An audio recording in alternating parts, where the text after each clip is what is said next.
saya Apatia Natasha dari kelas D1 MBR dengan NIM 095. Di sini saya akan menjelaskan mengenai pemikiran ekonomi Islam kontemporer 2 untuk memenuhi tugas ujian akhir semester mata kuliah dasar-dasar ekonomi syariah.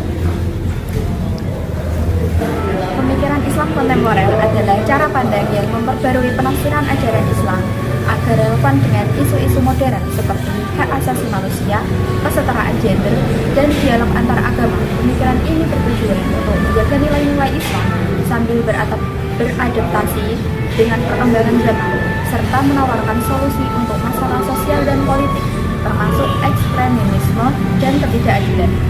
Beberapa tokoh pemikiran ekonomi Islam diantaranya: yang pertama ada Muhammad Najarullah Siddiq. Beliau adalah salah satu tokoh penting dalam ekonomi Islam kontemporer. Beliau lahir di India pada tahun 1931. Ada dua pendekatan ekonomi Islam menurut Siddiq. Yang pertama, persetujuan teori neoklasik, yaitu menerima analisis ekonomi modern, dan yang kedua, islamisasi ekonomi, yaitu menekankan nilai-nilai Islam dalam ekonomi, berlandaskan pada tauhid, khilafah, ibadah, dan takaful. Kontribusi pemikiran ekonomi Islam menurut Siddiq: yang pertama ada konsep ekonomi Islam yang didasarkan pada prinsip Al-Quran dan Sunnah untuk merespon tantangan ekonomi. Yang kedua, ciri khas ekonomi Islam yaitu berfokus pada kebajikan bersama dengan membatasi hak individu serta peran negara dalam ekonomi.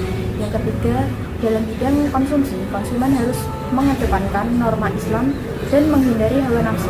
Yang keempat, dalam bidang produksi harus efisien, berkelanjutan, dan mengutamakan kesejahteraan sosial serta menghindari eksploitasi sumber daya. Yang kelima, dalam bidang distribusi kekayaan, yaitu menerapkan keadilan dalam pembagian kekayaan dan pengamalan zakat untuk mengurangi kemiskinan. Melalui pemikiran ini, Siddiq berkontribusi pada pengembangan ekonomi Islam yang adil dan berkelanjutan.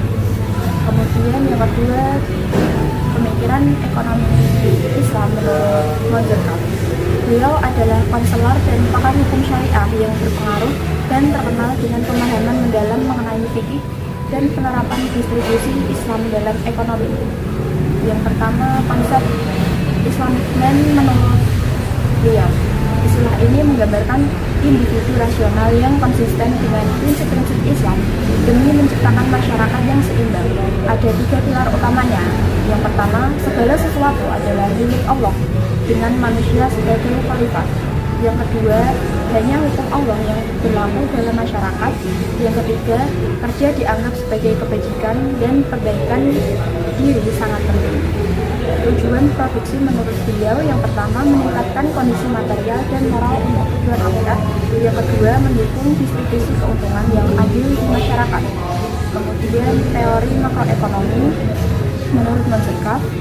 Yang pertama, zakat, yaitu mendorong keadilan sosial ekonomi. Yang kedua, pelarangan riba. Pelarangan riba dihapus dalam Al-Quran dan diganti dengan sistem bagi hasil. Yang ketiga, akhirat. Akhirat adalah bentuk kerjasama antara pemilik aset moneter dan pengusaha.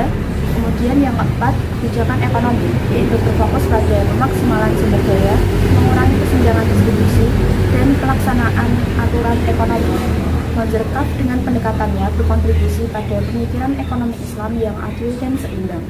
Kemudian yang ketiga, pemikiran ekonomi Islam menurut Umar Jabra. Umar Jabra memberikan kritik terhadap sistem kapitalisme, sosialisme, dan negara sejahtera. Ia berpendapat bahwa ketiga sistem ini tidak dapat menjadi model bagi negara-negara muslim karena memiliki kelemahan dalam menjamin keadilan sosial.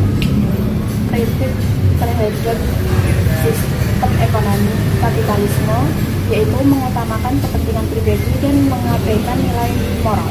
Yang kedua, dalam sistem sosialisme yaitu menghapus kepemilikan pribadi tetapi sering membawa masalah baru. Dan yang ketiga, negara sejahtera yaitu memamerkan peran negara yang kuat tetapi sering menguntungkan pihak tertentu. Jabra menyatakan bahwa negara-negara muslim yang mengikuti strategi kapitalisme dan sosialisme tidak akan mampu memenuhi kebutuhan masyarakat secara efektif.